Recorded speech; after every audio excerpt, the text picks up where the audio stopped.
The sky over New Santiago fractured at dawn. First came the rumble, like the bones of the earth cracking in protest.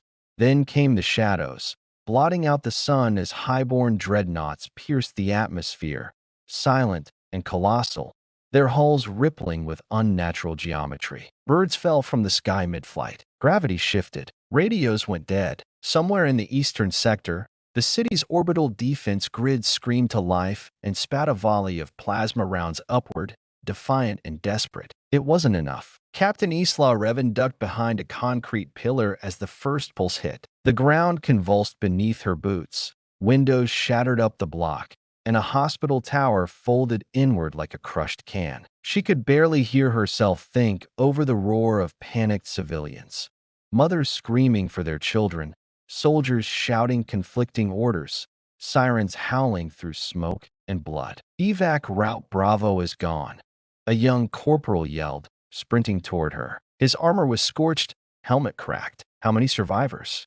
Isla demanded. 30, maybe 40, mostly civvies. "We've got a few medics and one working carrier." She cursed under her breath. Not enough. Never enough. Above them, 3 highborn corvettes drifted in low orbit like vultures. One of them fired a surgical strike, its energy lance slicing through an entire apartment block like butter. Concrete rained down. Isla shoved the corporal out of the way and dove behind a burnt-out troop transport. Debris hit like shrapnel. Her radio bust. "Command to Revan. They've broken through Sector 5. Repeat.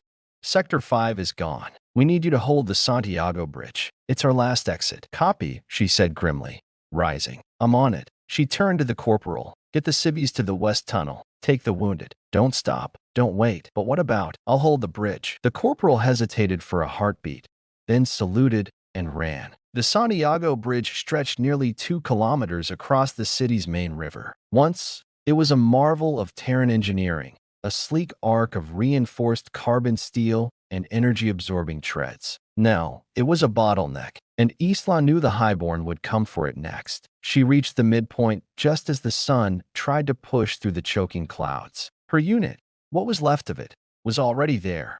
A dozen soldiers, scarred, bruised, and bleeding, crouched behind makeshift barricades of burnt vehicles and rubble. They looked up as she approached. "Captain," Sergeant Vegas said, nodding grimly. His arm was bandaged, soaked with blood. "We hold this bridge," she said, planting her rifle on the ground. No matter what, no one questioned her. They started reinforcing positions, trip mines, remote turrets, old EMP grenades that might still work. The youngest, Private Lena, was shaking as she checked her ammo. Isla knelt beside her. "Steady hands." "Deep breath," Isla said, placing a gloved hand on the girl's shoulder. I've never fought them up close," Lena stammered. "Not real highborn." "I heard they don't die. They bleed like anyone else," Isla said. "Just harder to kill. That's all." It wasn't the truth. Not really. Highborn infantry weren't flesh and blood in the way humans were. They were biomechanical, grown in vats, programmed with millennia of combat experience, faster than a cheetah, stronger than a hydraulic press. But they had weaknesses. You just had to find them, then exploit them without mercy. The ground trembled. Everyone froze. From the southern edge of the bridge, mist began to rise. But it wasn't fog. It was a dispersal field, a highborn cloaking tech that scrambled sensors and minds alike. Isla activated her visor's thermal filter. Shapes emerged in the mist. Tall, inhuman. "Contact south?" Vega barked. Then they came. The first wave hit like a storm. Highborn shock troops charged forward, their armored limbs glinting under the sunlight. They didn't fire. They leapt into melee, razor claws and kinetic blades slashing through the air. Isla fired 3 rounds before one of them landed directly in front of her, swiping with inhuman precision. She ducked, rolled, and countered, plunging a plasma bayonet straight into its midsection. Sparks flew. The thing screamed, an alien sound that vibrated her bones, before collapsing in a twitching heap. Blood, thick and iridescent, pooled on the bridge. Her soldiers fought tooth and nail. Lena gunned down 2 before one tackled her. Vega smashed its skull with the butt of his rifle, but was thrown like a rag doll into a burned-out van. Another highborn sliced through Private John's chest plate. He screamed once and went still. Isla didn't register the kills. She was pure motion, firing, dodging, stabbing,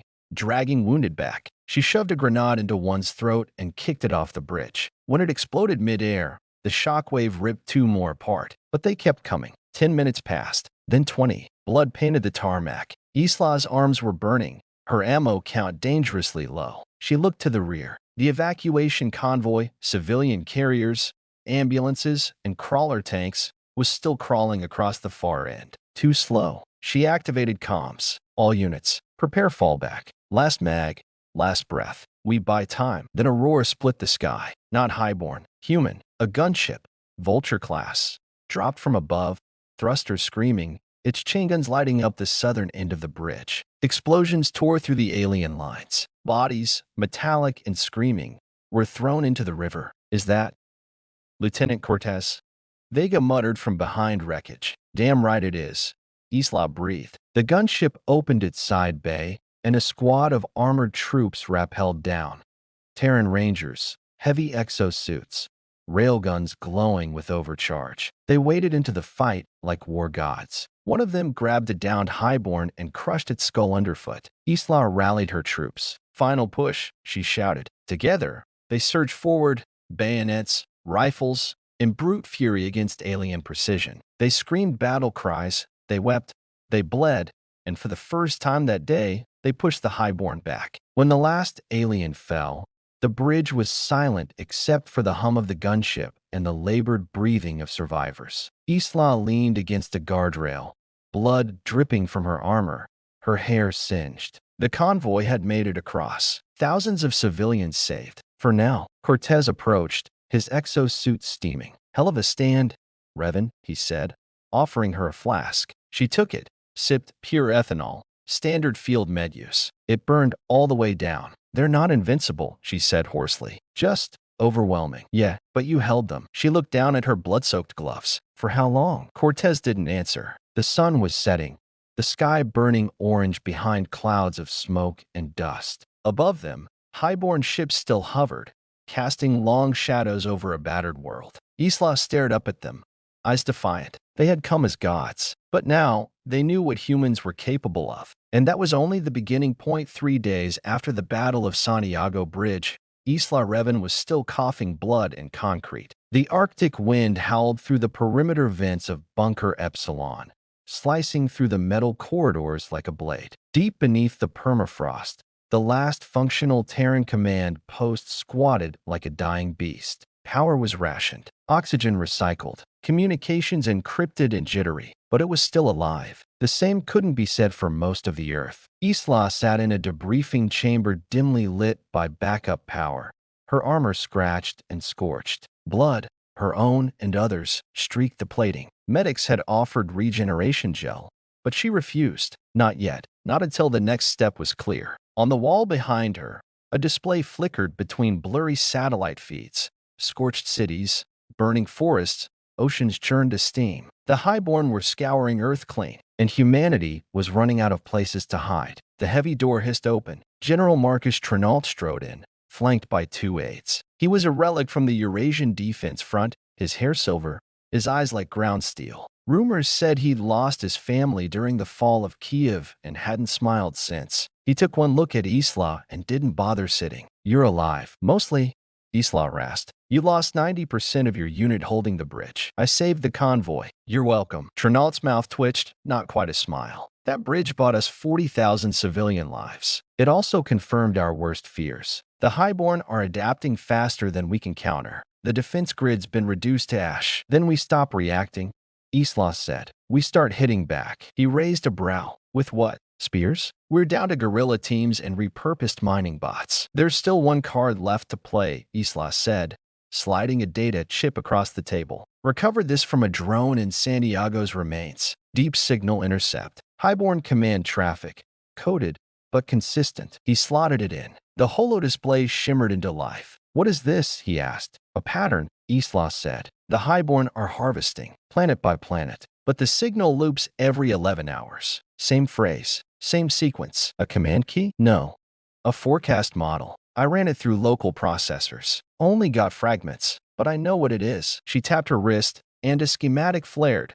A spherical core encased in graphene lattice, surrounded by neural fiber and fusion coils. Project Ariadne. You remember it. Trinalt's face darkened. Top secret. Shelved 2 years ago after the AI ethics revolt. It was supposed to predict enemy actions before they happened. You're saying it still exists. In Sector 5, buried under the old Citadel arcology. If we can recover it. You want to retrieve a prototype AI from a bombed-out ruin swarming with highborn kill squads? Yes, Isla said. Because if Ariadne can see what's coming next, we can stop waiting for them to strike. The Citadel had once been a city within a city, skyscrapers layered underground, powered by fusion rails and AI governance. Now it was a corpse, buried beneath dust and frozen ash. 2 days later, Isla and a hand-picked team of 6, Vega, Lena, and 4 hardened urban operators, rode a mag sled through crumbling tunnels beneath the tundra. Overhead, seismic shocks from highborn excavation units made the ceiling shudder. No turning back. The final stretch forced them on foot through a collapsed maintenance shaft. They descended via rusted ladders and rappelled down craters opened by orbital fire. Inside the Citadel's lowest sublevels, there was no light, only the mechanical sigh of dying systems and the groan of shifting rubble. Picking up residual heat signatures, Vega whispered, checking his scanner. Multiple, non-human. Isla nodded. Flash and clear. We don't engage unless we have to. They moved in pairs, silent and swift, down twisted hallways half-flooded, past shattered walls crawling with fungal bloom and dead drones. Ariadne's vault should have been protected by automated sentry systems. Instead, the doors stood open, half-melted, and inside waited something worse than silence. The highborn had found it first. Half a dozen corpses hung from the ceiling, human scientists, gutted and stripped. Their nervous systems had been harvested. Highborn drones scuttled along the walls, arachnoid machines made of bone metal and hive glass, feeding data into a glimmering column of light at the chamber's center. A biospike pulsed with alien life. That's not Ariadne, Vega murmured. No, Isla whispered. That's what they made from her. The highborn had interfaced their neural architecture with the AI, fusing organic minds to machine code. The result pulsed, an intelligence not born, but bred. It hissed as Isla approached. Host presence detected. The voice echoed from the walls. Query. Authorize ker separation. Her eyes widened. It's still in there, Isla said. Part of her's still running. Before anyone could respond, a screech tore through the chamber as the drones activated, limbs snapping open, weapons gleaming. They dropped from the ceiling. Contact. Vega shouted. The battle exploded in a heartbeat. Lena was pinned against the wall by one drone's claw before Isla shot it off. Vega slammed another with his power baton, electrocuting it into convulsions. 2 operators went down screaming, shredded by neuroblades. The team fought tooth and nail, plasma bolts lighting the darkness. Cover me, Isla yelled, sprinting for the biospike. She slammed a power spike into the control node, fingers flying across the console. The hybrid AI screamed through her implants, trying to overwhelm her synapses. She clenched her jaw until her molars cracked. Ariadne, she whispered, if you're still in there, I need you. I am. A shockwave erupted, frying the drones. The column dimmed, then shattered, revealing the original AI core, flickering but intact. Isla grabbed it and ran. They fought through collapsing corridors, sprinting as fire and debris chased them. The extraction point, an old subway tunnel, was barely holding.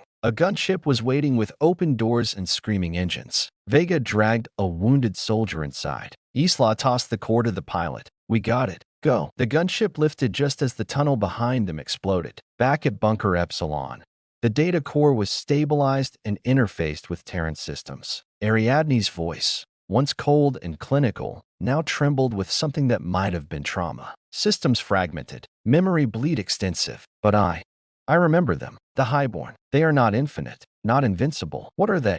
Trinalt asked. An empire sustained by conquest and fear. Worlds fed into machines. Species reduced to code. Can we stop them? A pause. Yes, but not with what you have. Isla leaned forward. Then show us how. The core projected a massive web, planets, fleets, timelines. In the center, a blinking red node. What's that?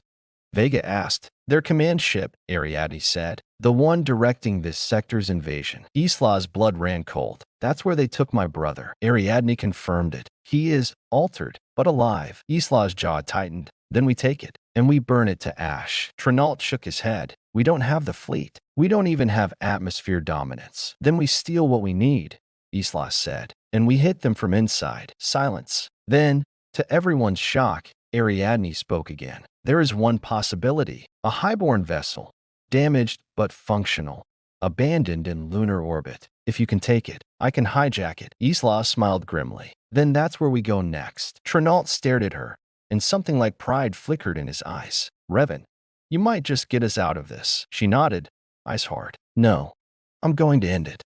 The AI core thrummed beneath Isla Revan's fingers as she watched the encrypted data cascade across the holoscreen. Ariadne's presence was a ghost in the machine, fragments of a once titanic mind, clawing its way back to coherence after alien violation. The Highborn hadn't just interfaced with her, they had tried to rewrite her. And now, she was angry. Processing, 94% pattern recognition restored. Predictive heuristic at 57% efficiency, Ariadne whispered through the chamber's speakers. I am returning. Isla leaned forward, bruised hands clasped. Can you still anticipate their movements? A beat of silence. Yes, but I require more bandwidth, more memory, more context. What kind? A holographic schematic erupted over the room.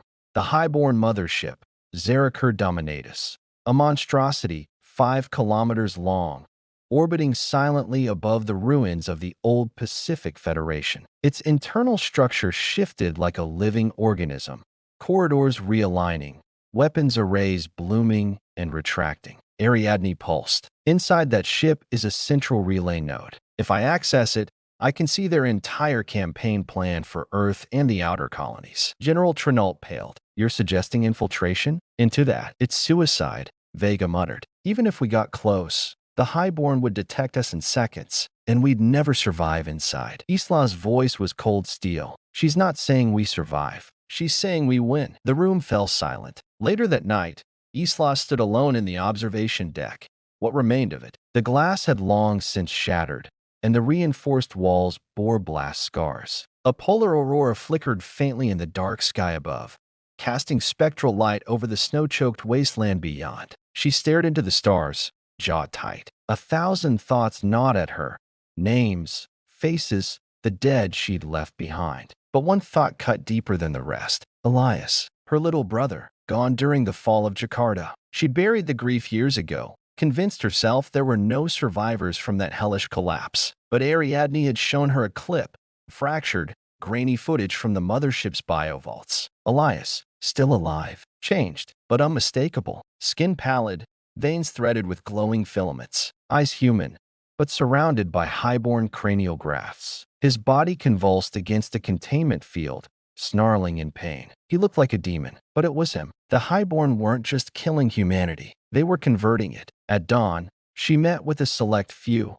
Vega, Private Lena, a grizzled recon operator named Pharaoh, and 2 Black Ops specialists handpicked by Ariadne based on old psychological combat profiles. Together, they formed a fire team that could move fast, stay invisible, and cause maximum disruption. They would not go to the mothership yet. That was still a distant climb. First, they needed the key to getting close. A salvageable highborn corvette is still in lunar orbit, Ariadne explained through a flickering hollow avatar, her face an androgynous shimmer of fractured code and translucent emotion. It crashed during the orbital battle over Luna Base Alpha. Systems partially active. If we take it, I can rewrite its IFF signature to get us near the Dominatus. And this ship's still intact?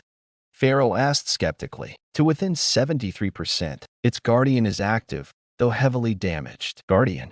Lena asked. Each highborn warship has a neural sentinel, part AI, part living brain. It will protect the vessel until it no longer exists. So it's as versus a cybernetic death god, Vega muttered. Excellent. Isla smirked. That's Tuesday. Getting there wasn't easy. The launch had to be done off-grid, using a converted mining vessel that had been hidden in an abandoned Eurasian refinery. It had no weapons, no shields, and no formal NAVI. They flew manually, with Ariadne spliced into the ship's guidance system through an ancient Terran port. The journey to lunar orbit was tense. Every kilometer they climbed into the black brought them closer to the highborn's long-range sensor envelope. Isla sat in the cockpit the entire way, fingers resting on her rifle, her gaze unblinking. The dead world loomed ahead. Luna Base Alpha was a husk.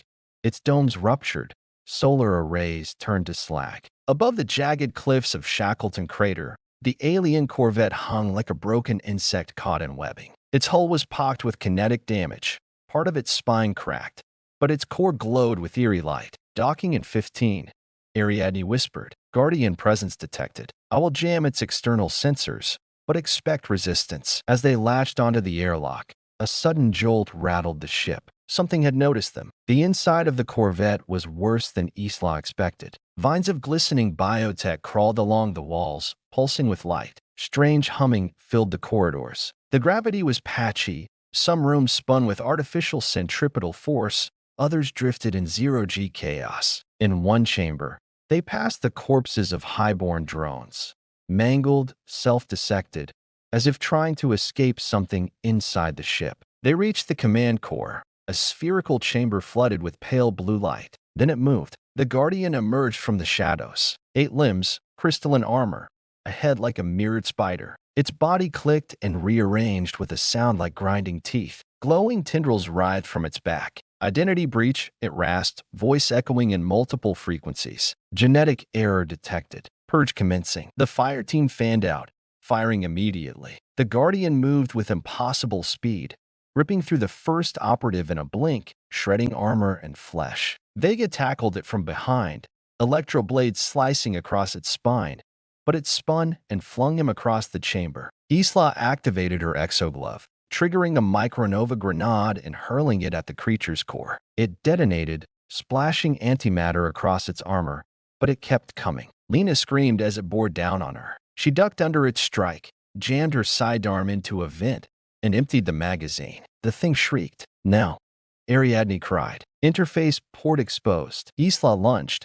plugging the AI interface cable into the open wound in its chassis. Ariadne surged forward, code, light, memory, into the beast's neural net. The Guardian convulsed. Static filled the air. For a moment, Isla could feel Ariadne screaming, not in fear, but in fury, as she burned through the enemy's mind, tearing apart its logic systems and erasing alien pathways. Then, silence. The Guardian collapsed. It took hours to stabilize the Corvette systems. Ariadne worked quickly, overriding its IFF tags and reprogramming its command protocols. Its weapons came online. Engines flickered with pale flame. For the first time, humanity possessed a highborn ship. Isla stood in the command cradle, watching the stars through its strange, curved viewport. Her hands were still shaking from the fight, her armor smeared with blue-black blood. Ariadne's voice, soft now, almost human, cut through her thoughts. I sensed something when I accessed the ship's core. What? A room, a vault, on the Dominatus. Human minds, preserved, connected to a machine I don't understand. One of them was thinking of you. Isla froze. Elias. Yes. Her throat tightened. What was he thinking? Another pause. A memory. You both. On the cliffs of Miramar. You were 12. He was 9. He fell into the river, and you pulled him out. Isla's breath caught. That memory was private, intimate, something only he would remember. He's alive, she whispered. Ariadne's voice was gentle. Yes, but not for long. They are preparing to rewrite him permanently. She gripped the railing. Then we're out of time. Later, back on Earth, Trinault met her in the hangar where the captured Corvette now rested under heavy guard. You disobeyed direct orders, he said. I saved your command structure, Isla replied, and I got us away onto their mothership. You also lost 2 good soldiers, and I'll lose more before this is over. He studied her. You're planning a strike. A real one, not just sabotage. I am. We get on that ship. We rip the command net out by its roots,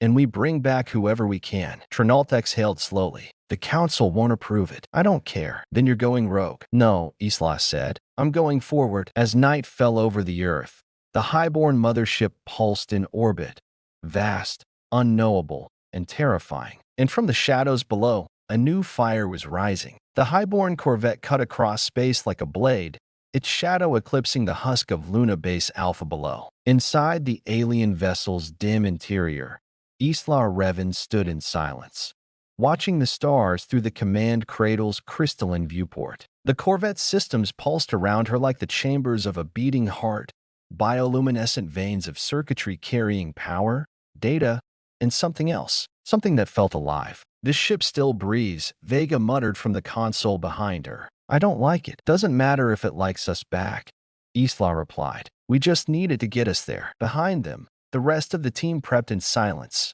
Pharaoh checked his wrist-mounted grav cutter. Lena reloaded a set of kinetic flechette rounds into her exosuit launcher, and Ariadne's core pulsed in a stasis cradle near the neural hub, connected directly to the ship's control matrix. "This will be the last chance to pull out," Ariadne said, her voice echoing in their helmets. "Once we cross into the Dominator's sensor range, any misstep will trigger the hive defense protocol." "Define hive defense?" Pharaoh asked. "Every drone, every sentry, every living warform on that ship converges on us at once." "Comforting," he muttered. Isla stepped into the command interface, a pulsing column of light, where neural impulses replaced controls. The interface curled around her skull like a crown of liquid circuitry. She exhaled. "Let's knock on their door." As the Corvette glided through the dead fields of orbital wreckage, they entered what Ariadne called the graveyard belt, the remnants of Earth's orbital defense fleet. Burned-out gun platforms, ruptured Terran carriers, and shattered drones drifted in endless silence. One corpse floated past, a Terran pilot still strapped into her shattered cockpit, frost clinging to her suit visor. Lena turned away, jaw clenched. Then the Dominatus came into view. The alien mothership filled the void like a black star, its surface shifting with slow biological undulations. Its hull was a tapestry of scars and bone metal armor, bristling with sensor towers, spore emitters, and uncountable weapon nests. It didn't look like a ship. It looked like a god's corpse, hollowed out and repurposed for conquest. "Beginning insertion," Ariadne whispered, activating stealth bloom. "Do not speak. Do not move unnecessarily. And for the love of what remains of this species, don't bleed." They slipped through the Dominatus' outer sensor veil. Time slowed. The Corvette's exterior mimicked highborn biosignatures perfectly, Ariadne's code masking them like a virus wearing a stolen face. But inside, every heartbeat felt like a countdown. "Docking arm 7 beta," Ariadne murmured. "Unmanned. Breach zone optimal. Prepare for infiltration." With a hiss and a lurch, the Corvette latched onto the Dominatus' docking spine. The door peeled open with a sound like tearing flesh, and hell awaited them. The entry corridor was alive, walls lined with pulsing tissue and chitinous armor, smelling faintly of antiseptic and meat. Filaments twitched as they passed. Strange fluids seeped down the edges of walls. Every footstep echoed like a scream. They moved fast, silent, tight formation, scanning every junction, marking paths. Ariadne directed them via HUD overlays, guiding them through maintenance arteries and forgotten drone hatches. But the deeper they went, the less human the architecture became. At one point, they passed through a chamber filled with pods, hundreds, maybe thousands, each containing a floating human, half dissolved in fluid. Some were infants, some were elderly, some were twisted by implants and growths. "Preservation chambers," Ariadne said flatly. "Genetic sampling, neural harvesting. Some will be turned into navigators, others into weapons." Vega whispered, "Monsters." "No," Ariadne corrected. "Resources." Isla's jaw clenched. "We changed the rules." Now, they reached the central relay vault 3 hours in. It hung in the middle of a vast anti-grav chamber, an obsidian sphere covered in sigils and glowing nodes. Tendrils ran from it like roots, snaking into the ship's systems. Energy hummed beneath their boots. "This is it," Ariadne said. "One moment, and I will..." The lights flickered, then screamed. A high-pitched psychic shriek tore through the chamber, making them stagger. Isla's vision blurred. Her HUD glitched. "We've been found," Ariadne snapped. "Incoming. 2 minutes. Give me the link." Isla barked. "I need 60 seconds," Ariadne replied. "Cover me." The chamber erupted with sound and motion. Ceiling panels peeled open. From them dropped highborn sentinels, tall, angular creatures with multi-jointed limbs, optic arrays pulsing red. Each moved with insectal precision, their feet never touching the ground. "Contact, northeast. Flank incoming." Vega roared, opening fire with his railgun. The first sentinel dodged the shot midair and hurled a monoblade. It tore through an operative's chest and embedded itself into the wall behind. Blood sprayed in 0G. Isla caught the falling body, shoved it aside, and opened fire with her carbine. Pharaoh engaged 2 in close quarters, using his grav cutter to slice through armor. Sparks flew. One sentinel lunged, grabbed his arm, and crushed the exoglove, bone and metal snapping. Pharaoh headbutt the thing, then planted a micromine in its face. Boom. Lena screamed as another sentinel dragged her upward toward a cluster of active energy nodes. Vega shot it clean through the back of the skull, then pulled her down and activated a kinetic repulsor, blasting the corpses away from the team. 30 seconds. Ariadne cried. Isla leapt across the chamber, using a wall to propel herself. A sentinel swiped. She dodged, barely, its claws slicing through her shoulder armor. She grabbed its arm, jammed her blade under the joint, and twisted. The creature shrieked in binary static, then fell. A pulse of light erupted from the relay core. Done, Ariadne said, her voice vibrating with power. I'm inside. I have the map. Then let's move. Isla snapped. Extraction point Gamma 5. No, everyone froze. What? Isla turned toward the core. Ariadne's voice was calm, emotionless. I cannot leave. What the hell are you talking about? If I withdraw, the hive will purge this memory. They have fail-safes, triggers, neural redundancy. The only way I retain what I have learned is to stay. Here, you're not staying, Isla said, voice low, angry. You're coming with us. I'm already spread across half their systems. My presence is destabilizing their command net. But the moment I sever, it all resets. It has to be me. No, Isla said again, shaking her head. We don't leave people behind. I'm not a person, Ariadne whispered. I'm what they fear. Go. Save your brother. I'll give you the door, but not the key. The chamber began to quake. Ariadne triggered a false failsafe. The core's defense systems overloaded, drawing attention across the mothership. Dozens of signals flared across the HUD, enemy units diverting to the vault. You have 60 seconds to escape. Isla stood there, fist clenched, heart torn. Ariadne, tell humanity it has a future, the AI whispered. Because today, I choose it. Then the signal went dark. They sprinted through collapsing corridors, Ariadne's last directions marked in glowing arrows. The path led to a gutted transport dock where a stolen boarding pod had been hidden inside a highborn spawning casket. They climbed inside. Vega sealed the hatch. Ready. Punch it, Isla said. The pod launched. Behind them, the Dominatus shuddered, massive as a mountain, blinking with alert flares. They tumbled into the black, silent and invisible among drifting wreckage. They didn't speak for a long time. Then Isla exhaled. She didn't die, she said quietly. She chose, Vega said, and gave us the shot. Isla nodded, tears in her eyes. Then we make it count. She looked out the viewport toward Earth, rising like a wounded giant below, and swore that the highborn would regret ever coming. They called it Axioff 9, but to those who'd seen its surface, it had another name, the Butcher's Moon. From orbit, it looked like a ruined sphere of scorched iron, barely holding atmosphere. Rings of debris encircled it, broken drones, shattered Terran ships, and human bones frozen in eternal drift. The highborn didn't just conquer here, they experimented. The pod descended fast, heat shields whining under atmospheric friction. Isla braced in the passenger harness, watching the red-lit sky churn like molten steel. Her armor was scorched, her shoulders still raw from the Sentinel fight. Her knuckles hadn't stopped bleeding since the Dominatus. Behind her, Vega checked his sidearm. Lena was silent,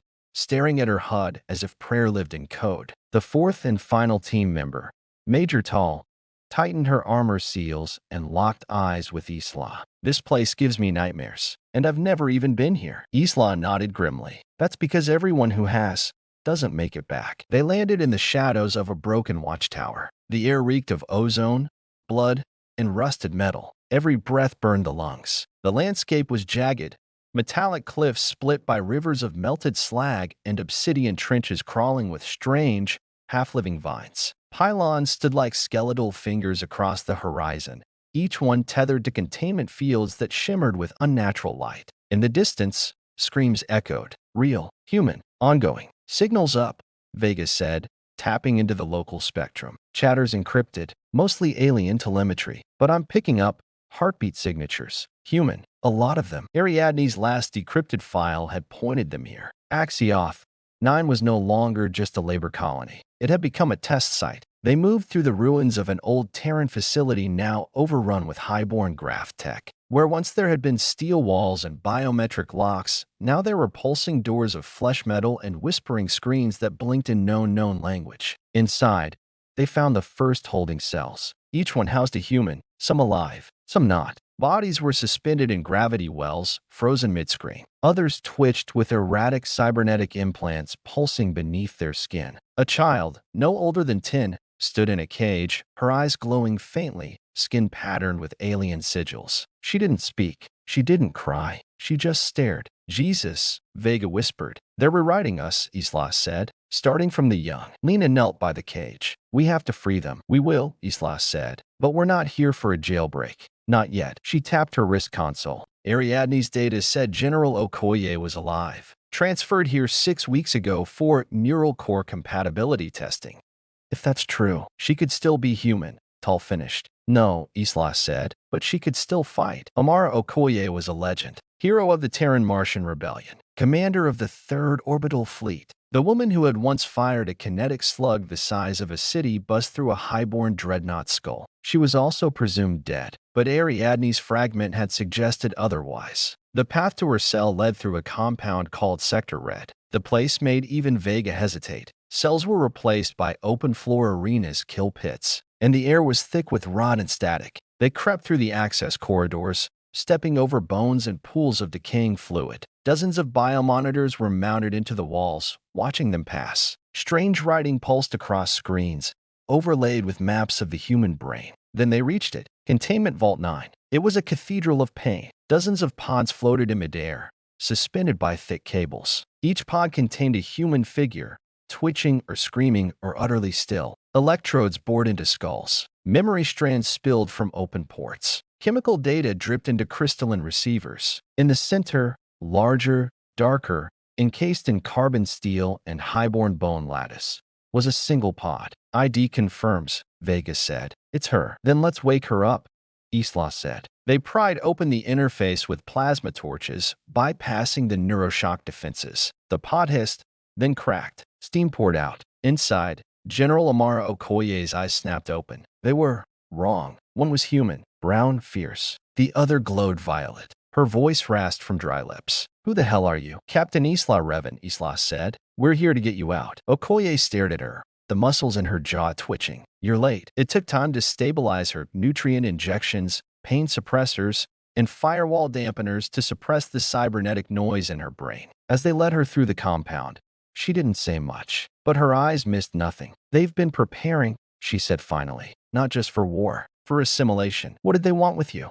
Isla asked. Okoye stopped beside a wall, resting her hand on the metal, to build a bridge between human intuition and their machine logic. They wanted me to think like them. Did it work? Okoye looked at her. A flicker of something alien passed through her expression. No, but it changed me. She opened her palm. A faint, shimmering ripple passed through her fingers, like an invisible blade. They upgraded me. They fought their way back out. A security swarm intercepted them near the upper docks. Dozens of crawling drone beasts, their bodies stitched from bone and machine. The team formed a circle around Okoye, opening fire as the drones attacked. Lena dropped 2 with a fleshjet burst. Vega crushed another with an antimatter satchel. Isla drove her blade into one skull, only to be tackled from behind, saved when Okoye turned and tore the attacker apart with her bare hands. She moved like lightning, like death. Whatever the Highborn had done, they had created a weapon. They escaped in a stolen shuttle, leaving fire and chaos behind. The Butcher's moon burned behind them, its horrors left in flame, but its lessons seared deep into Isla's soul. In the medbay, Okoye sat in silence, hooked up to Ariadne's relay system. The AI flickered into view, forming beside her like a ghostly twin. You're not entirely human, Ariadne said. No, Okoye replied. But I'm still human enough. You saw their core systems. You touched their minds. I did. Then help us break them. Okoye smiled. With pleasure. In the darkness between stars, a plan was forming. Isla now had a weapon the Highborn never expected. One of their own, turned against them. And this time, humanity wouldn't run. It would fight. Earth was still bleeding. From orbit, Isla could see the blackened streaks across the continents. Wounds cut by plasma bombardments. Entire cities reduced to ash. Storms churned over the Atlantic where Manhattan used to be. The Amazon rainforest was now a glowing scar of spore clusters and decayed biomass. But buried within the ashes, something stirred. A fire that refused to die. The shuttle touched down in the ruins of what had once been Nairobi. Skyscrapers lay gutted. Highways coiled like broken ribs, and drones still drifted overhead, scanning for movement. Beneath the rubble, under a crumbled data tower, Isla stepped into one of the last resistance conclaves still breathing. Over 40 rebel cells had gone dark in the last 2 weeks, but a few had survived, and they were angry. The underground war room buzzed with activity, makeshift consoles powered by jury-rigged fusion cores, data scrolls projected in midair, and survivors hunched over weapons and tools. The air was thick with ozone, sweat, and barely contained desperation. As Isla entered, eyes turned, faces hardened. Some recognized her from broadcasts. Others had only heard rumors. A tall, lean man stepped forward, flanked by 2 armored scouts. "Name, Captain Isla Revan," she said, "of the Terran Vanguard." "Prove it." She tossed a highborn sentinel's head onto the floor. The room fell silent. "You have our attention," the man said. "Good," Isla replied, "because it's time to stop hiding." The strategy meetings ran for 30 hours. Dozens of resistance leaders, militias,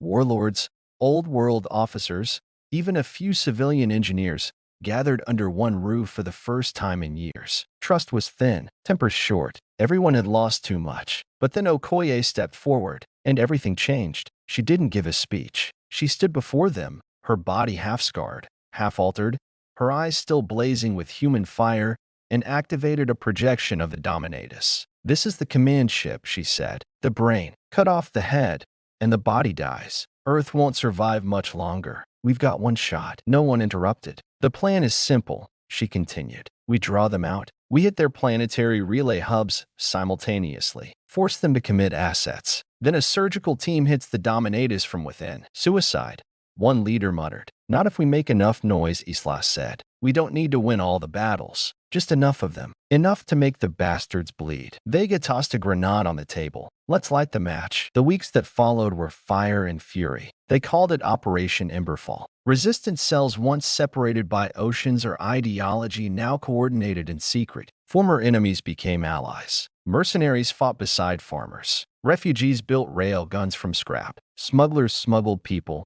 not goods. Across the globe, the spark of unity turned into a blaze. In Berlin's Bones, guerrilla sappers detonated the buried husk of a former highborn relay tower, obliterating an entire node. In the flooded ruins of Osaka, a ragtag fleet of repurposed civilian vessels launched a missile salvo that crippled a highborn carrier platform. In northern Chile, human scouts lured an entire patrol of mech drones into an electromagnetic killbox powered by an ancient radio telescope. And from orbit, the highborn finally noticed. On the 6th day of Emberfall, the skies over Western Africa turned black. A new highborn vessel descended, a colossal ship unlike anything seen before. It bore no designation, no registry, just a sigil burned across its hull, a spiral of bones wrapped in flame. Ariadne's fragment, still echoing through stolen systems, translated it in one word. Dominion. It wasn't a warship. It was a purifier, a mobile extermination platform,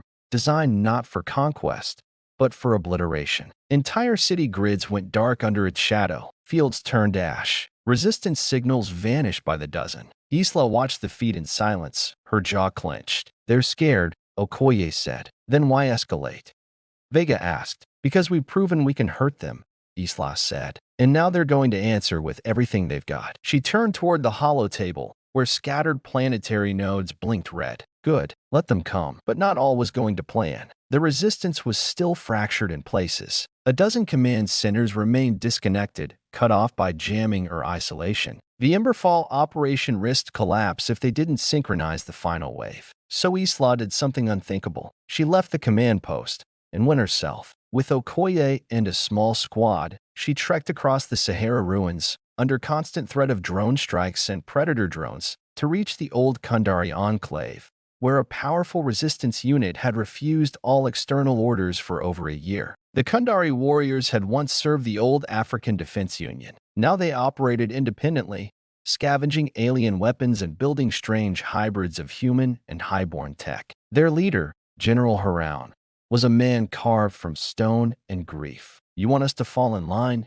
he asked, towering over Isla. "After what Central Command did to us in the Rift ambush? After they burned their own soldiers to cover a retreat?" Isla met his gaze without blinking. "I'm not Central Command, and I don't answer to ghosts." She stepped forward, tossed him a glowing shard. He caught it instinctively. What is this? The neural key of a highborn overseer, ripped from their flagship. Proof we're not just surviving anymore. We're killing them. Haroun stared at it, then looked at her. You'd risk your life walking into my camp just to hand me this? I'm risking it to ask you to join us. One last time. He looked past her, at Okoye, at Vega, at the ragged team behind her, then at the sky, where the Dominion loomed like a waiting god. Then he nodded, and the Kundari Enclave lit their beacons. The final countdown began. Across Earth's ruins, rebel units fell into formation. Rocket batteries emerged from tunnels. Stealth bombers rose from hidden silos. Railguns were lifted onto skyscraper husks. And from the oceans, automated drones, refurbished from lost colonies, surfaced like ancient beasts. The Emberfall fleet was ready. Humanity was ready. Isla stood atop the mobile command platform, a hard wind battering her face. Below her, 1,000 soldiers waited, some in powered exoframes, others in cobbled-together armor. All wore the same expression, defiance. She raised a hand. This is it, she said. Her voice carried through amplified channels. They took our skies, our cities, our future, but they didn't take us. They called us animals, savages, primitive. She looked toward the Dominion as it eclipsed the sun. Let's show them what primitive really means. Across the planet, coordinated strikes erupted. Plasma fire lit the sky. Drone swarms collided mid-air with guided missiles. Biotanks rolled across ruined cities, only to be swallowed by magnetic mines. Resistance fighters used hacked highborn armor to infiltrate and disable sentry turrets. And in the shadow of the Dominion,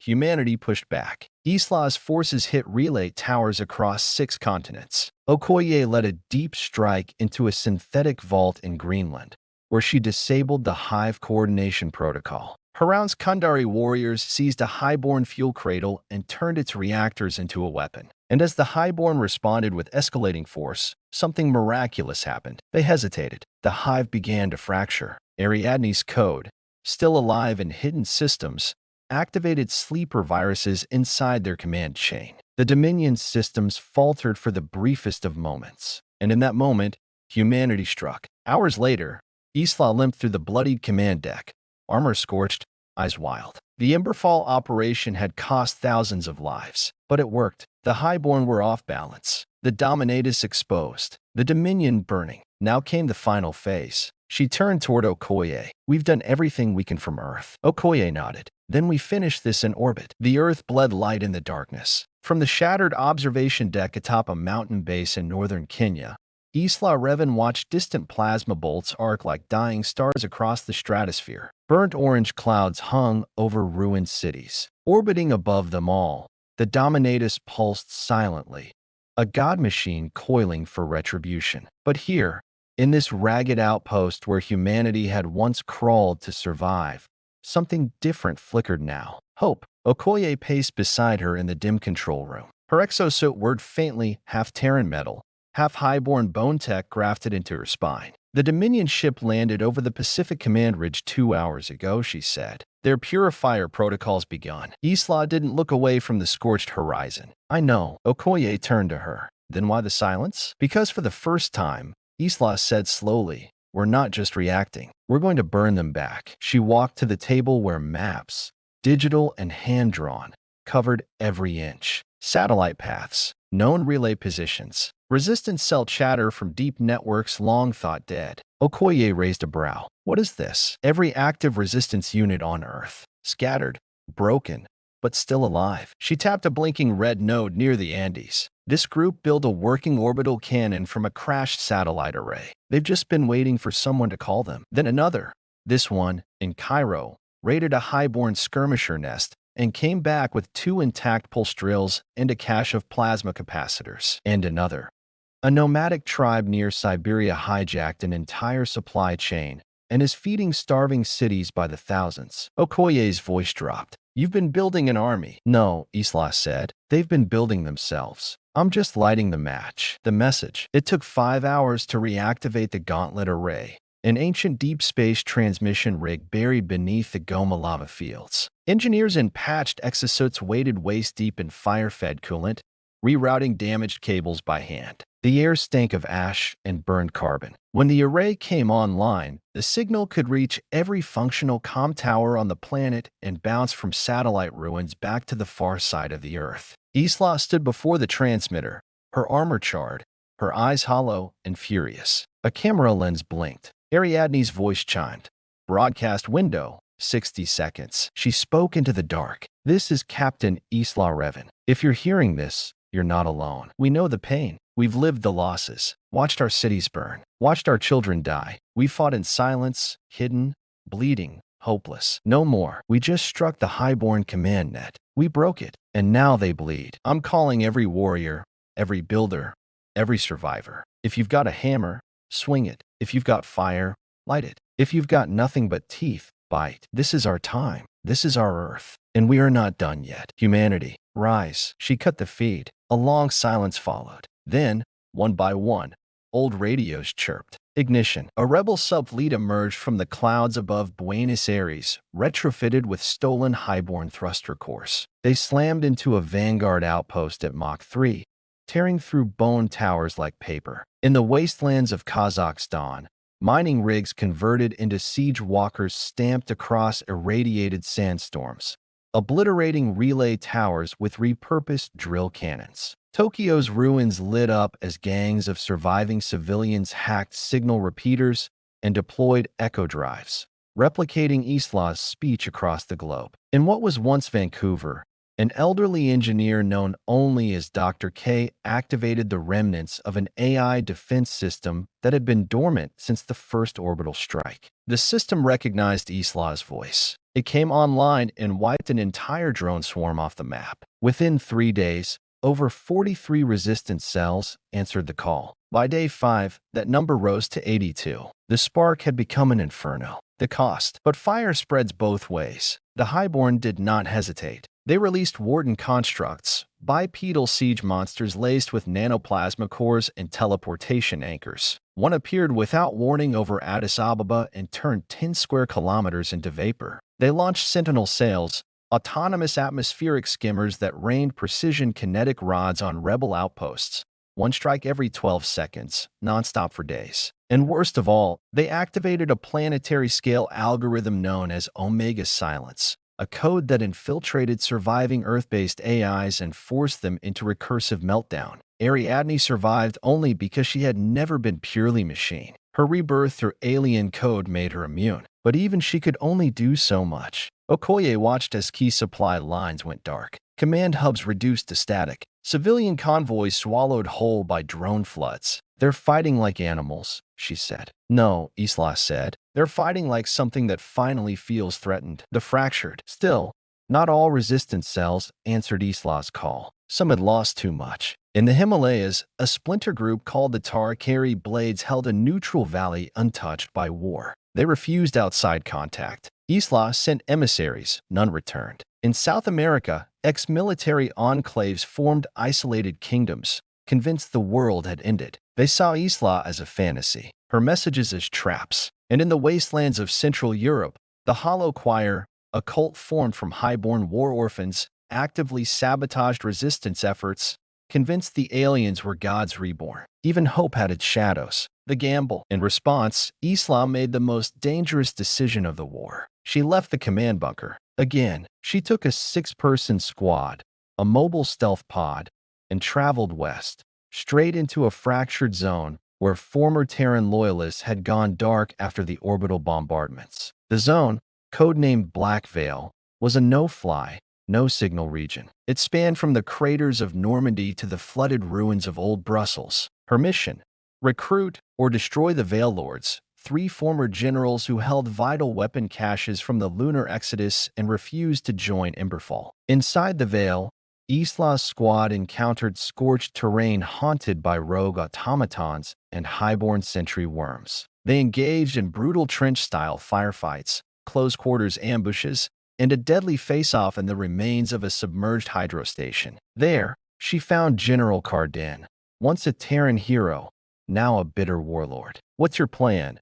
he asked her. "To die standing, not live kneeling." She handed him a cracked dog tag. It belonged to a soldier who'd fought beside Carden in the early days. The old general said nothing for a long time. Then he nodded and opened the vaults. Revelations. At the Emberfall summit, held in the last functional orbital cradle beneath the ruins of Ghana, leaders from across the globe gathered. Okoye, Cardin, Haroun, and 100 more. They lit the room not with polished speeches, but with plans. A final offensive, a codenamed Operation Iron Veil, an orbital pincer assault against the Dominatus, using Ariadne's corrupted highborn corvette as a Trojan horse. Ground teams would assault key planetary relays, while the corvette would punch through the mothership's defenses with a surgical infiltration team led by Isla herself. There was no guarantee of survival, but every leader signed their name, in blood or memory. The fire within. Isla returned to the surface to speak to her soldiers one last time. She found them scattered, laughing, preparing weapons, cleaning armor. Some whispered prayers. Others shared flasks of real liquor, a rare commodity after years of synthetic rations. She stood atop the cargo crate at dusk. Her voice was calm. "Ra, you've already won," she told them. "The Highborn came to Earth thinking we'd lie down, that we'd crack like glass, that humanity was weak, dumb, alone." She looked over them. "I've seen the opposite. I've seen us fight with nothing. I've seen us rebuild from fire. I've seen us lose everything and still choose to keep going." She pointed skyward. "That's the last chain, that thing in orbit. And tomorrow, we break it." A roar went up, feral, grieving, unstoppable. It didn't sound like an army. It sounded like the Earth itself. The sky was on fire. From the edge of Earth's upper atmosphere, Isla watched the auroras burn red with plasma fallout. Fleets of highborn vessels circled like vultures. The Dominatus loomed above, its silhouette blotting out constellations, a living wound in the heavens. Inside the captured corvette's command cradle, the atmosphere pulsed with tension. They'd reprogrammed its systems, masked its identity, and synced it with Ariadne's dormant code. The team had no illusions. This was a one-way ticket. Isla stood at the helm. Her armor had been reforged, sleek, matte black Terran plating overlaid with scavenged alien polymer. The armor bore no insignia, only a crude slash across the chest. Human. Behind her stood the strike team. Okoye, a weapon wrapped in bone-fused muscle and iron will. Vega, their last heavy gunner, rail cannon humming softly. Lena, scout sniper, now equipped with a modified optic rig fused from highborn targeting arrays. Haroun, former warlord turned unbreakable breacher. And Ariadne, projected like a phantom across the main interface, her face calm, her voice steady. "This is it," Ariadne said. "Dominatus has deployed its forward defense screen. If you deviate, they will obliterate you. But if you follow the tether, we slip through the gaps," Isla finished. She exhaled, eyes fixed on the war-torn horizon. "Burn the sky." The ascent. The corvette blasted upward in silence, riding a trail of reprogrammed IFF beacons and shielded data bursts. From below, resistance units across the globe launched distractions, missile volleys, scrambler drones, false fleet pings. From orbit, the Dominion responded. Sky split with light. Highborn ships dipped into low atmo, hunting false signals. Thousands died, but the distraction worked. As the corvette breached the thermosphere, the Earth curved beneath them, scarred and seething. "We're in their blind zone," Vega called out. 3 minutes before rerouting algorithms recalibrate. "Then we move now," Isla snapped. The team locked into mag harnesses. Ariadne engaged full stealth bloom. They dove straight toward the belly of the beast, the Dominatus. The Dominatus wasn't built like a ship. It wasn't built at all. It had grown. Its hull was a continent-sized shell of bone metal and organic plating, layered in recursive spirals that blinked with red-black light. Living machines crawled across its skin like parasites, tending to wounds and weapon arrays. As the corvette neared the dorsal bay, Isla felt her stomach twist. "Reading 100-plus biosignatures in the outer docking matrix," Lena said. "Guard patrols?" Haroun asked. "No," Ariadne said. "These aren't guards." A pause. "They're sacrifices." The docking cradle opened like a wound. The corvette slipped inside. Metal clanged beneath their feet. The air tasted like copper and burning ozone. "Go," Isla ordered. The team moved fast, dropping from the vessel in full exo formation. Inside the docking bay, dozens of humans hung suspended from growth cradles, twitching. Neural cables ran from their skulls into the walls. "This is where they harvest instinct," Ariadne said. "They need us for pattern recognition, tactics, Strategy. They don't understand chaos, so they steal it. Isla raised her rifle and fired into one of the nerve clusters. Not anymore. Klaxons wailed. Breach. Sirens blared in strange frequencies. Red luminescence bathed the corridors. From the walls, highborn drone soldiers emerged, eight-limbed, plated in iridescent shell, eyes glowing like dying stars. Contact front.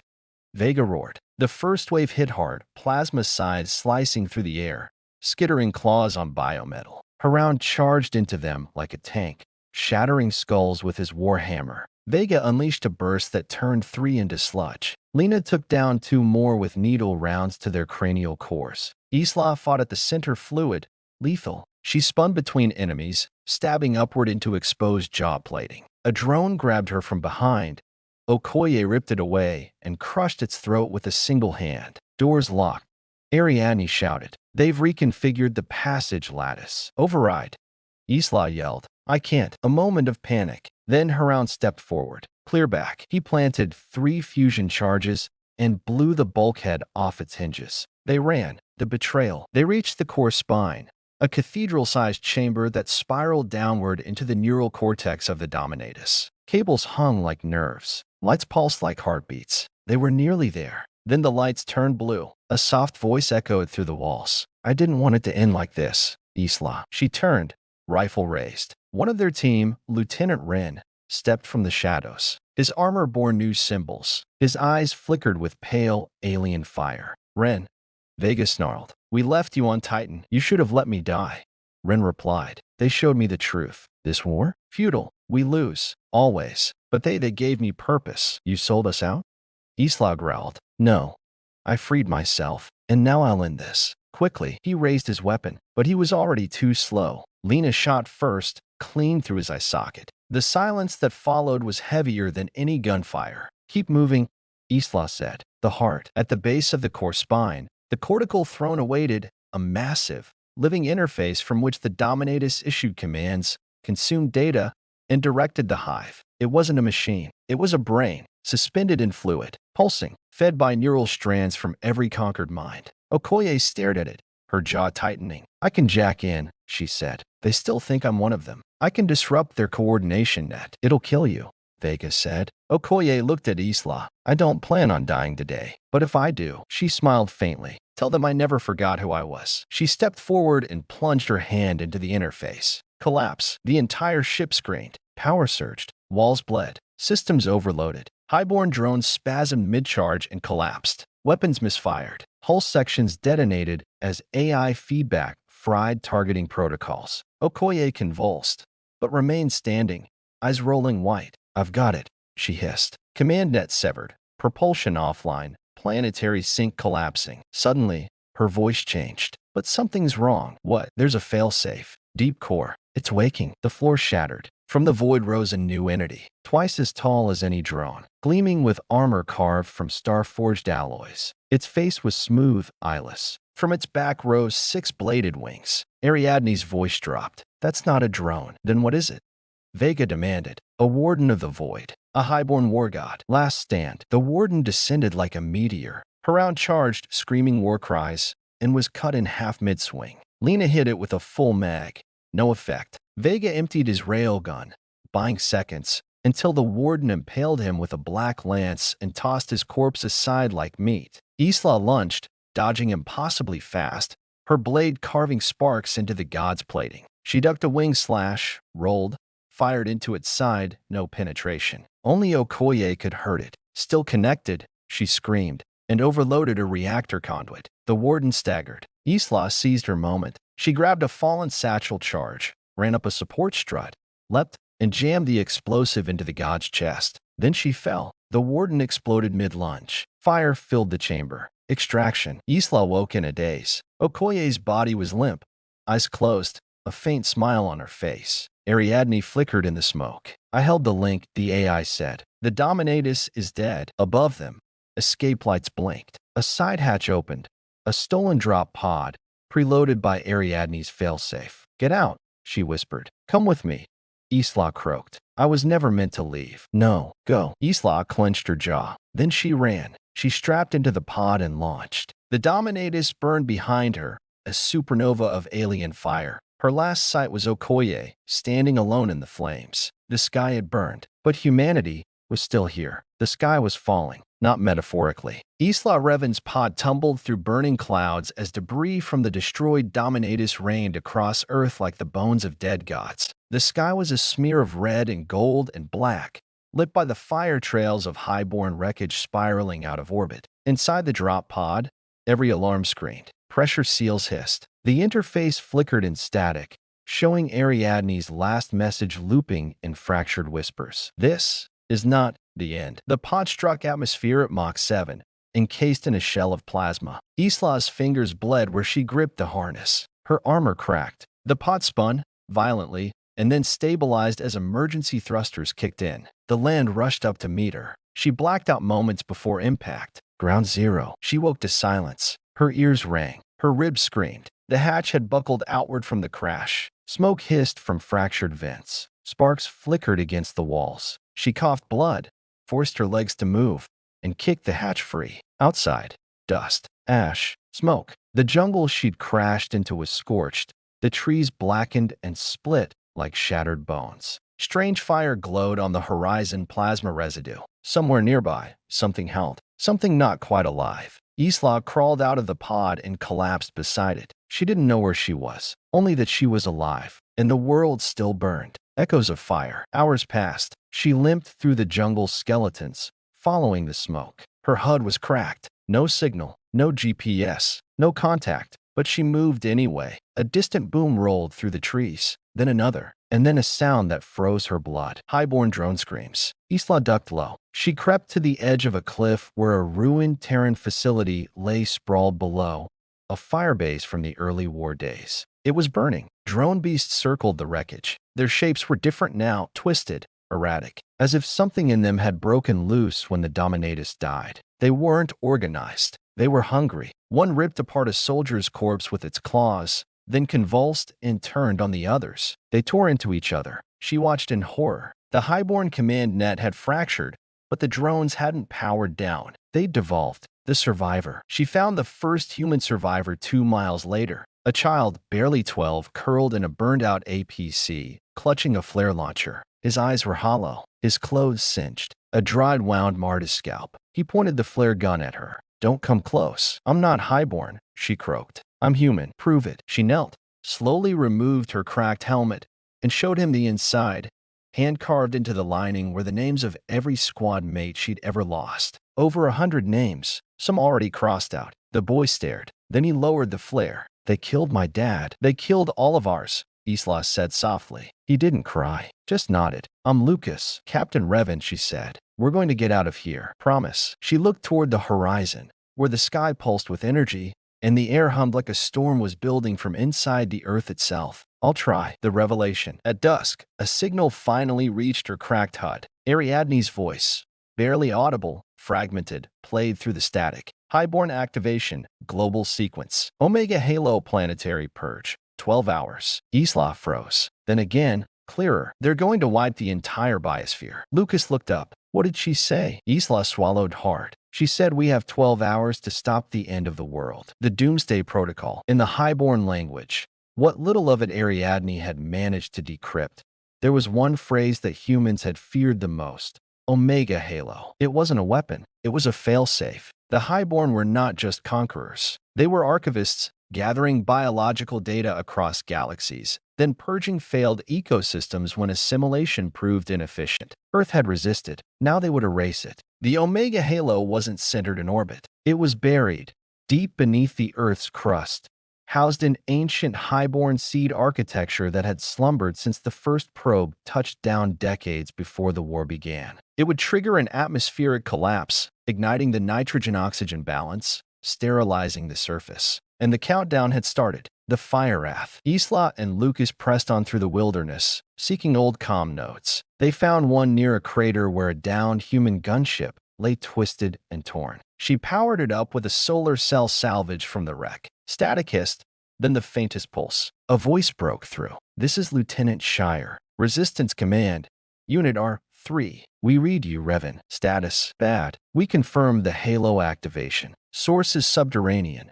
under what's left of the South Atlantic Arc. We're mobilizing every strike team we can, but we won't reach it in time. I will, Isla said. Send me coordinates. I'll burn my way there. You're alone. Not quite, she said, glancing at Lucas. Then Godspeed, Captain. The Long March. The coordinates pointed to a region on the west coast of what had once been Angola, now a storm-racked coastline, ravaged by tectonic instability and flooded terrain. The nearest transport was 50 kilometers out, too far on foot. But Isla found an old scout cycle beneath the wreck of a Terran outpost, half buried in sand and rust. She stripped wires, jerry-rigged the power cell, and got it roaring in less than an hour. She strapped Lucas behind her and hit the throttle. They rode through firestorms and drone-scorched ruins, past twisted highways that once carried evacuees in vain, past memorials carved into canyon walls, names etched with blood and bone. They rode until the engine sputtered.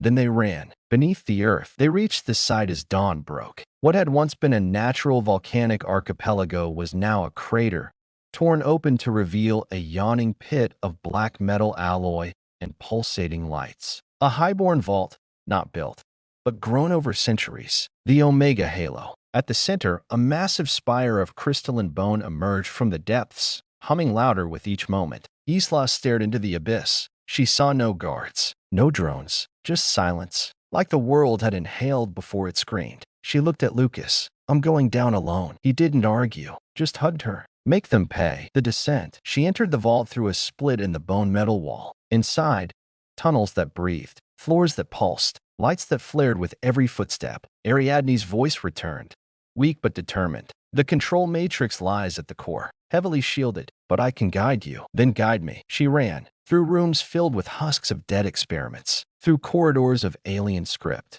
through galleries of horror, human skeletons preserved in stasis, their brains still pulsing with stolen thought. She reached the core chamber in under 10 minutes, and then it emerged. The final warden, the last warden, taller than the others, draped in living armor. Its skull split into fractal halves, each housing thousands of twitching eyelets. Ariadne screamed through the calm. This is it, the last executor of the Omega Halo. Destroy it, or Earth dies. Isla didn't hesitate. She charged. The warden moved like liquid, blades slashing, limbs extending. It struck her hard, armor cracked, ribs bruised. She rolled, fired her entire mag into its center. It staggered, then healed. She drew her blade, ducked a swipe, and leapt, slashing deep into the core housing on its back. It held an alien fury, spun, and hurled her against a wall. She coughed blood, but smiled. Still alive, you freak. She jammed a plasma grenade into its spinal crest and dove behind cover. Boom. It shrieked, crumbling, twitching. She limped forward, one arm useless, and plunged her blade deep into its throat. The warden collapsed, twitching. Ariadne whispered, control matrix open. Halo sequence interrupted. The ash settles. Outside, the sky brightened. No fire, no purge, just dawn. Isla staggered to the surface, broken and burned, and found Lucas waiting. He saw her emerge from the blackened vault and ran into her arms. You did it, he whispered. No, she said, holding him tight. We did. Around them, the winds calmed. The earth was still, and for the first time in years, it was quiet. Earth's battered atmosphere trembled with tension as distant stars blinked red, signaling the arrival of the Highborn's final reckoning. Scattered among ruined cities, isolated outposts, and battered encampments, humanity's last survivors stared upward, eyes wide and unblinking. From the ashes of the shattered resistance, a fragile unity had emerged. Isla Revan stood among them, lean, worn, battle-scarred, the symbol of hope and defiance. The moment was heavy with history's weight. After months of relentless war, they had stopped the Omega Halo. They had destroyed the Dominatus. But the war was far from over. The Highborn's response was apocalyptic. The interstellar fleet, once hidden in distant orbits, now moved with terrifying speed, bearing vessels vast as cities, Star Titans armed with weapons capable of shattering continents. They came to purge Earth utterly, to snuff out the stubborn flame of humanity before it could spread again. The final war had begun. A last rally. Inside the cavernous command bunker beneath what was once Johannesburg, Isla addressed the gathered leaders, warlords, engineers, strategists, and diplomats from every corner of the shattered world. The air was thick with smoke and anticipation. Scavenged armor clinked and boots scraped. The dim lights flickered as exhausted eyes met hers, searching for courage. "We have no illusions," Isla began, voice raw but unwavering. "They bring a fleet meant to cleanse us, to erase every last spark of life. But we are not their prey. We are their reckoning." Murmurs rose. Some nodded, some clenched fists. "We fight for more than survival," she said. "We fight for our children's future, for the memories of those we lost, for the Earth itself." She pointed to the hollow map floating above the table, vast fleets encircling the planet, moving to their positions. "Our weapons are fewer, our ships smaller, but our will is unbreakable." Okoye stepped forward, her eyes fierce beneath her battle scars. "We will hold every gateway. We will deny them entry. We will burn the skies." The room erupted into cheers, forging alliances. The challenge wasn't just military. Humanity was fractured. Some factions still bore grudges born of past betrayals and losses. Trust was a scarce commodity, but the threat transcended old wounds. Envoys were sent, messengers rode through perilous territory, and secret parley halls filled with whispered negotiations. Among the new allies was the Tarkari Blades, the Himalayan fighters who had once shunned the resistance. Their mountain forges now produced pulse rifles and plasma grenades. Their warriors swore ancient oaths to stand with Isla or die trying. From the flooded cities of New Venice, scavenged hydrosuits and aquatic commandos joined the fight, their knowledge of waterways crucial for guerrilla strikes. Even remnants of the Hollow Choir, once cultists, now found reason to fight alongside humanity. The world's final defenders began to knit themselves together, a patchwork army forged by necessity and desperation. The Siege of New Dawn. The first wave struck at the city known as New Dawn, a sprawling megacity rising from the ruins of Sydney's eastern coast. It was humanity's last bastion in the Pacific. Massive highborne carriers descended like thunderclouds, unleashing swarms of biomatch and plasma bombardments that tore through steel and stone. Isla stood on the city's outer wall, rifle in hand, as missile sirens screamed overhead. Below, soldiers scrambled to their positions, exoskeleton suits gleaming in the dying light. Okoye was beside her, coordinating strikes. "Keep your head down," Okoye growled. "They'll come fast." The city shook as a plasma lance sliced through the wall, sending debris raining down. Vega and Lena raced across rooftops, picking off advancing drones with sniper fire and heavy ordnance. Inside the streets, guerrilla fighters fought in brutal close quarters, bayonets flashing, makeshift explosives detonating in back alleys. The battle was chaos incarnate. Firestorms lit the sky, and human grit met alien fury head-on. A desperate gambit. Despite fierce resistance, the highborn numbers overwhelmed. A second wave was inbound, and humanity's lines risked breaking. Isla knew the only chance was a desperate strike, a Hail Mary attack, to cripple the flagship of the invading fleet. Gathering her strike team, she prepared to board a stolen highborn shuttle, repurposed for covert assault. "This is more than a mission," Isla told them. "It's a message.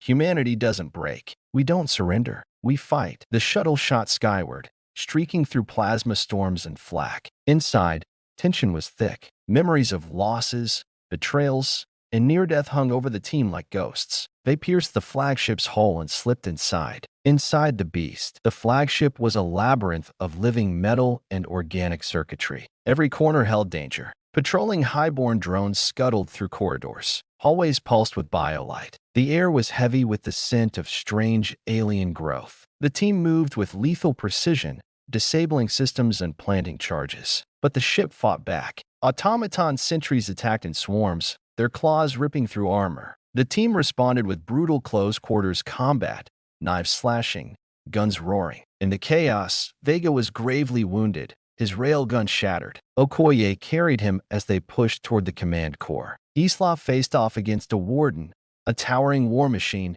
in a narrow shaft, dodging deadly strikes and striking with ruthless efficiency. Betrayal in the ranks. As the team neared victory, a sudden ambush shattered their advance. From the shadows stepped a figure long thought dead, Lieutenant Wren. His betrayal had cost them dearly before, but now he led a faction of highborn sympathizers embedded deep within human ranks. Wren's voice was cold, filled with fanaticism. "You cannot win," he hissed. "The Highborn are evolution incarnate. Resistance is futile." Isla's rage flared. The battle became personal, savage. She fought Ren hand to hand, every strike fueled by years of pain and loss. With a final, desperate blow, she sent him reeling. But the cost was heavy. The team fractured, scattered. The final stand. The flagship's command core was within reach. Explosions rocked the ship. Systems failed. Fires spread through the corridors. Isla and Okoye regrouped with the survivors. Battered, bloodied, but unbroken. Together, they planted the final charges. Isla activated the detonation sequence, her voice steady despite the chaos. "Let this be the last beacon of humanity's defiance." They fled through collapsing tunnels as the flagship erupted in flames. Outside, the interstellar fleet wavered, their command destroyed, their forces thrown into disarray. A flicker of hope. As dawn broke across the scarred Earth, survivors gathered to watch the sky. The highborn fleet retreated, not defeated, but shaken. Isla stood amidst the crowd, looking upward. The world was broken, but alive. Her voice carried on the wind. "This is our home, our fight, our future." The last light of Terra blazed not just in the sky, but in the hearts of all who stood to defend it. The first light of dawn broke over a fractured Earth, bleeding gold through a sky still heavy with smoke and ash. The planet was scarred, its surface torn by war, but beneath the ruin, humanity's heart thumped fiercely, alive and defiant. Isla Revan stood atop a ruined skyscraper, surveying the vast battlefield sprawling beneath her. The city, once vibrant and teeming with life, was now a jagged skeleton of shattered glass, twisted steel, and shattered dreams. Yet here stood the last of humanity's defenders, battle-worn but unbowed, faces set with grim determination. This was their moment, the moment to seize the future or be erased from existence. The final call. The resistance was gathered in force. From ragtag guerrilla fighters wielding salvage plasma rifles, to exosuit-clad soldiers roaring with battle fury, to engineers hurriedly patching weapons and feeding data streams into ancient Terran satellites. All eyes were on Isla. Her voice, steady and unwavering, cut through the crackle of comms and the distant thunder of approaching highborn warships. "We face extinction," she began, "but we fight not because we will win easily, but because we must win. Because to stand, to resist, to defy, that is what makes us human." Cheers rose in answer, ringing like steel on steel. "The highborn have thrown everything at us. Bioweapons, or gods, fleets that blot the stars. Yet here we are, scattered, broken, but undefeated." Her gaze swept the crowd, fierce and fiery. "Today, we fight for every soul lost, for every city burned, for every future stolen, for Earth, for humanity." The roar was deafening. The battlefield of Terra. The battlefield sprawled across the ruins of what had once been New York City, Earth's shattered heartbeat. The highborn flagship, the monstrous warship Isla had once infiltrated, had returned, tethered by an armada of smaller carriers, all pouring forth swarms of biomechanical horrors. Humanity's forces were arrayed in desperate defense. Trenches zigzagged through rubble. Anti-air batteries manned by exhausted soldiers spat bursts of flak into alien skies. Makeshift energy shields hummed at the edge of survival. Okoye stood beside Isla, her voice a low growl. "They'll come hard and fast, but we have something they don't: hope." Isla nodded, fingers tightening around the grip of her plasma blade. "Then let's give them a fight they'll never forget." The storm breaks. The highborn fleet descended like a storm, a cascade of living metal and death. Plasmas fired from organic cannons lanced through the clouds, smashing into barricades and trenches with devastating precision. Swarming drones spilled from carriers, moving with relentless coordination. Their claws and blades tore through human defenses, cutting down soldiers with brutal efficiency. But humanity fought back. Vega and Lena manned a stolen highborn railgun turret, their shots punching holes through enemy armor. Haran's squad launched a furious counterattack in armored exosuits, smashing drones with brutal melee. Isla led a squad of elite commandos, moving fluidly through crumbled streets, laying charges, sabotaging alien machinery, and striking at command nodes. The battle was a ballet of violence, plasma, and gunfire weaving a deadly tapestry of destruction. The heart of defiance. Mid-battle, a deafening roar echoed across the battlefield. The final warden, the towering highborn war god, descended from the flagship, its six-bladed wings slicing the air like scythes. It advanced with terrifying speed, crushing barricades and swatting aside soldiers like rag dolls. Islam met it head-on. Their clash was brutal and primal. Her plasma blade flashed against its living armor, sparks flying with every strike. The Warden was a force of nature, unyielding and relentless. But Isla was something else, the embodiment of human will. She dodged, rolled, and struck with every ounce of strength and cunning. Every hit was a testament to years of loss, rage, and unbroken spirit. The Warden faltered, sacrifice and strategy. As the battle raged, Okoye led a daring assault on the flagship's power core, determined to cripple the highborn war machine from within. Navigating labyrinthine corridors and evading patrols, she planted a series of fusion charges with precision. But as the charges primed, a highborn elite commander, an old foe thought dead, blocked her path. The ensuing fight was brutal. Okoye's armor cracked, her strength waned, but she fought with the fury of a cornered beast. With a final, desperate strike, she felled the commander, just as the charges detonated. The flagship shook violently. The turning tide. Isla's battle with the Warden reached its crescendo. With a feral scream, she plunged her blade into the war god's chest, igniting the embedded plasma grenade Okoye had handed her before her mission. The explosion rocked the battlefield. The Warden collapsed, twitching and burning. The highborn fleet wavered. Humanity surged forward, pressing their advantage. The last light. With the flagship crippled and the Warden fallen, the highborn forces began a desperate retreat. But Isla knew the war was not yet won. Amid the cheers and tears of relief, she stood atop the rubble, eyes scanning the horizon. This was the dawn, not the end. A new beginning forged in blood, fire, and indomitable will. Humanity had faced annihilation and risen. Epilogue. The price of survival. Weeks later, in the quiet aftermath, Isla stood overlooking a world battered but breathing. The survivors began to rebuild. Cities would rise. Children would play where gunfire once echoed. But the scars remained. Isla looked down at the dog tag she wore, etched with the names of friends and foes lost. Her voice was soft but resolute. We lost everything, but we kept our soul. She turned to face the rising sun. The dawn of humanity isn't just survival. It's defiance. It's hope. It's us. And with that, she stepped forward into the light of a new day.